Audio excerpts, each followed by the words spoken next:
Magandang gabi sa lahat mga idol. The moment of truth mga idol, ito na. Nakabit ko na yung ilaw, na wirings ko na yung ilaw mga idol. Ako talaga nagkabit mga idol kasi yung mekaniko ko pumunta ng probinsya. Kahapon ko tinira mga idol, tapos yung ilaw na tabas yung mga idol.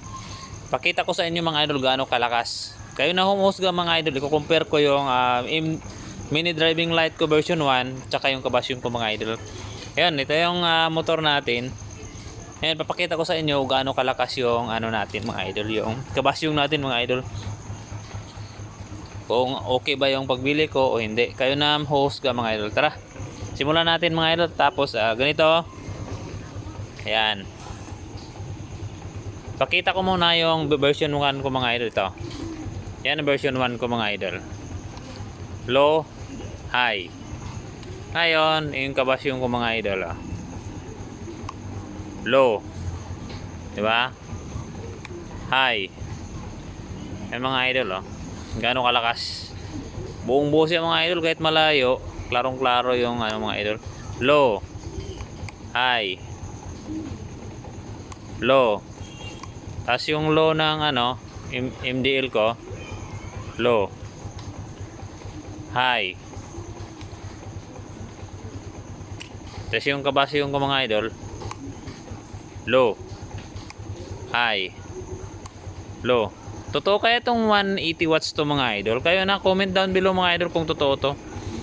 Kasi sa specs kasi nito mga idol, ayan, 180 watts daw siya.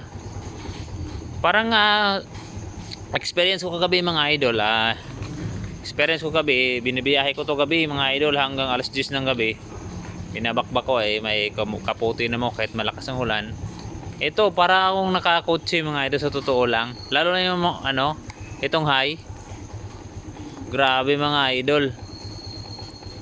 Kasi buong buo yung ilaw niya mga idol Tingnan walang kahit malayo, klarong-klaro mga idol. Kahit lakas ng ulan, hindi nagbabago yung ilaw mga idol. Ngayon, ito yung version 1 ko mga idol, MDL. Yan ang pala yung ginagamit ko sa mga vlog ko, lalo na pag gabi. Ngayon meron na tayong pampalit.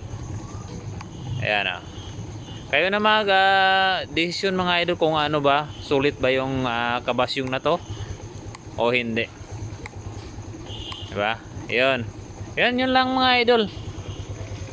Yun lang yung pinapakita ko sa inyo gaano kalakas yung bago nating ilaw. 180 watts kabasyon. Alright, hanggang sa muli mga idol. Maraming salamat. Don't forget to follow, share, and like sa mga video natin mga idol. Thank you very much. Babu!